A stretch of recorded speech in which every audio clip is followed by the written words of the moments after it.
The new material, which Astbury is keen to point out was written very much as a band effort, sees a return to the sound of early Cult, close to the acclaimed Love album in style and vibe. It also marks a spiritual rebirth for the band, as both Astbury and Duffy encountered major changes in their lives, which they feel have led to personal growth and enlightenment. The spirit of the album is perhaps best represented by the track Sacred Life, which pays homage to Nirvana singer Kurt Cobain, actor River Phoenix and Mother Love Bone vocalist Andrew Wood, who all died through drug abuse. On a deeper level, the lyrics also reveal that Astbury himself had to sink to rock bottom in order to realise what he valued in his life.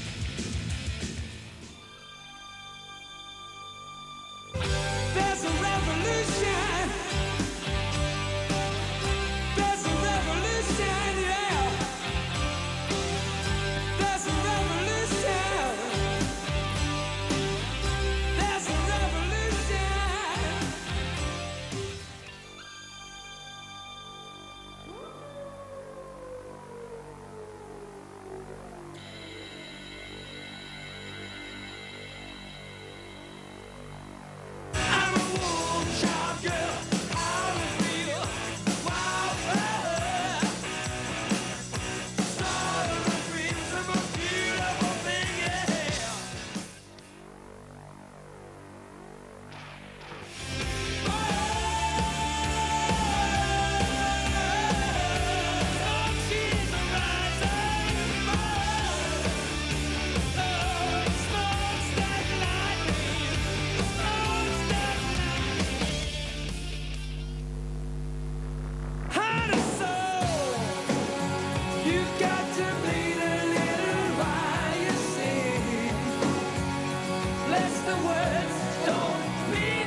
Hey there, sister, what is holy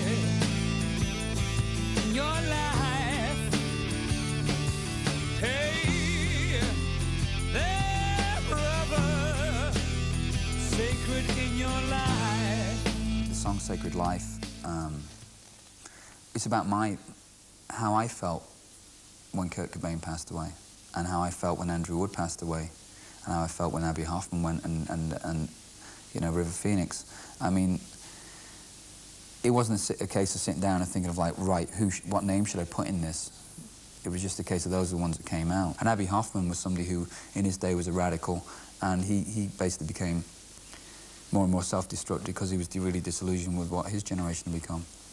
You know, and how it made me feel was that I really identified with these people. I identified with the pain, I identified with their experience of trying to express themselves and being denied that by part of the audience, the media, maybe friends, family, whatever, and how painful that is. A desire to communicate and want to be accepted and not having it happen. And then asking the question, really, what is sacred in your life? Is life holy to you? Is it important to you? Because it's not some sort of pedestrian thing to me, it's something I cherish. You know, I have a 15-month-old son now, and he's another reason why I have to be so honest, because when I look at him, I can't lie to him, so I can't lie in my music, you know? So I'm determined to constantly find what the real meaning is when I'm really trying to be as honest with myself and with people. Because like Janis Joplin said, you know, all that young people are looking for right now is sincerity. You know, sincerity in the music and a good time. And I really agree with that.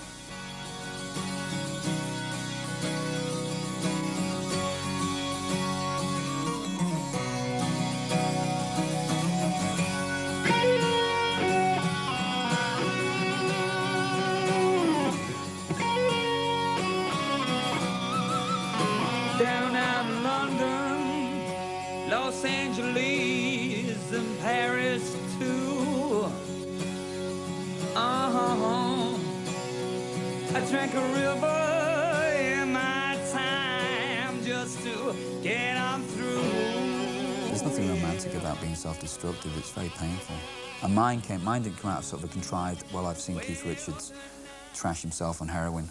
for 15 years, and you know, wanted to aspire to that sort of poetic, romantic side of somebody being self-destructive. It was nothing like that at all. It's the fact that I really couldn't deal with what I was going through, my experience.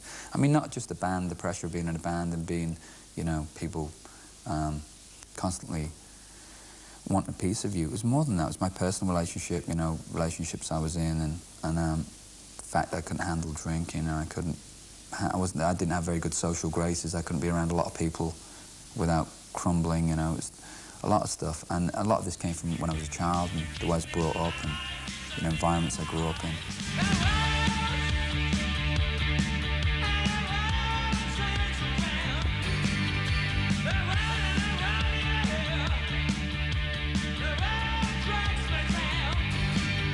In the past, I used to use a lot of symbolism. I used to like overdress, and I think it was like an overcompensation for maybe insecurity and youth, you know, and sort of like angst-ridden. I didn't really want to talk about my past too much. I sort of shrouded it in symbolism and, you know, romantic mysticism and stuff.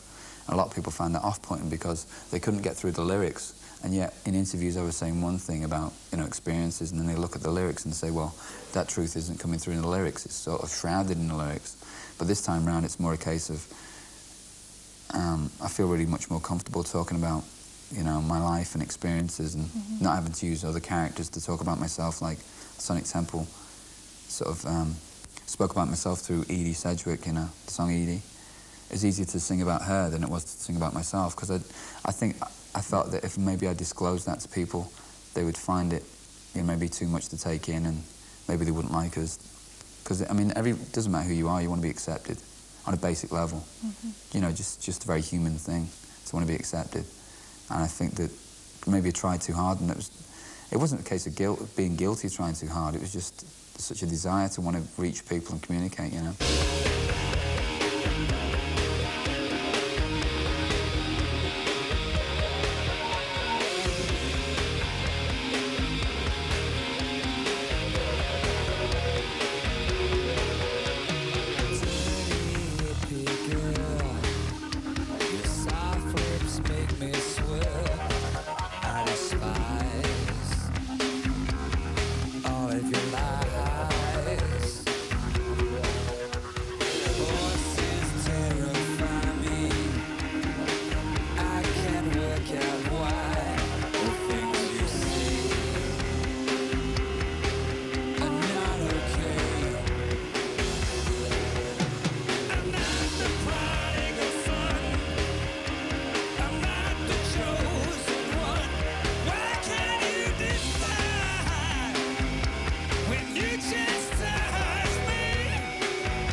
It just happens to be called the Cult, and it really is a band. There's a lot of harmony, you know, and it's not like sort of a political thing. Scott's sitting here. This is the fact that this is a band. So, you know, I mean, Scott and Craig have contributed as much to this record as myself and Billy have, you know, and without them it would have been impossible to make this record, or impossible for this band to continue.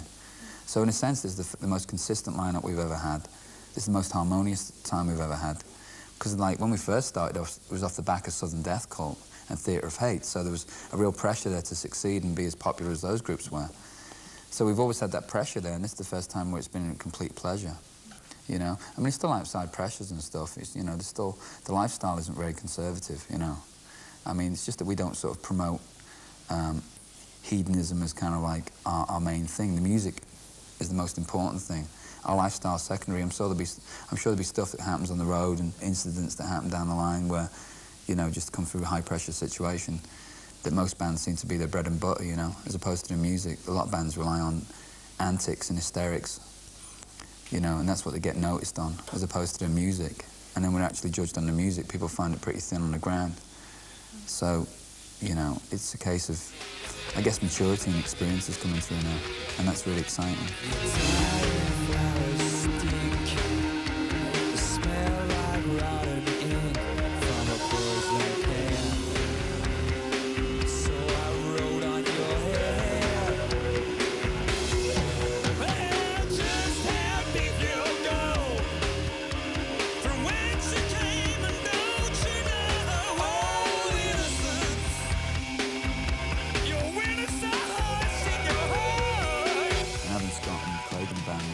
Incredible, because in the past myself and Billy had to coach a lot of the times, you know, the previous musicians in the group. We'd had to tell them what we want from them, and in this is the first instance where you know, Craig and Scott were basically pushing us, and we felt a lot more relaxed with what we were doing because they were so together themselves.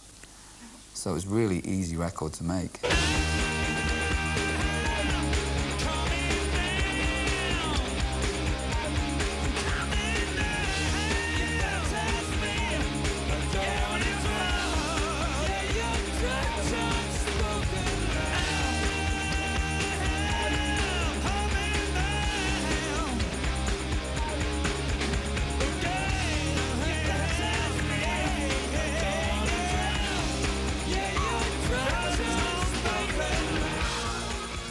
In a lot of respects, we didn't have enough time to do as much as we wanted, because we went in the studio with like 30, 40 songs. We ended up recording 20. And it had to be a cut-off point because we just kept going and going and going. And we just go into the studio. We didn't have any pre-production or anything. We went to a studio in North Vancouver in Canada with Bob Rock, and it was just like a little warehouse, and there was an old Neve desk in there. It was pretty much all analog recorded. Everything was recorded live off the floor. You know, we weren't allowed to record until after 5 o'clock because next door to the studio was offices. So it's kind of a strange thing. But that was really good because it gave us the opportunity to arrange songs and talk about ideas, instrumentation and stuff. And everything was just a case of, you know, natural ideas. Everything flowed really easily. And by that time, the band was really together because we'd been playing a lot. We'd done shows, rehearsed a lot. So everything gelled really well.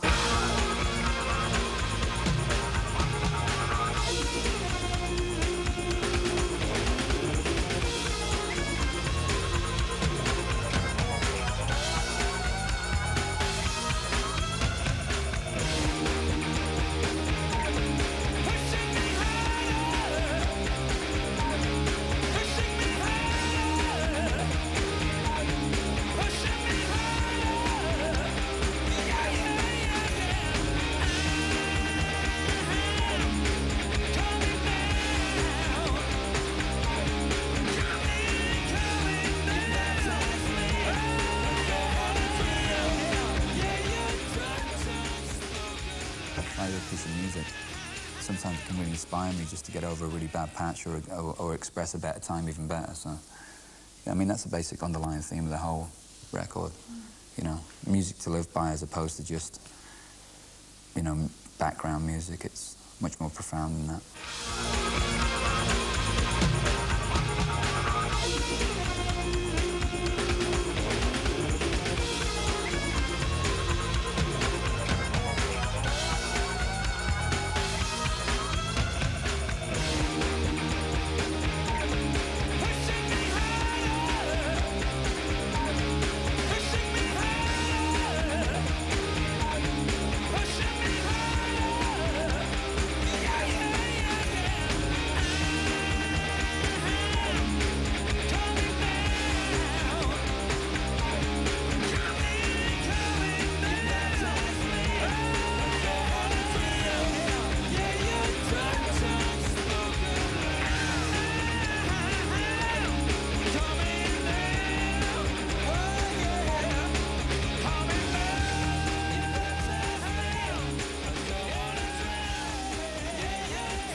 Great to see the band on such fine form. That was our in-depth interview with the Cult. And as you saw, Astbury & Co will be touring Europe from the 7th of November, playing more dates in small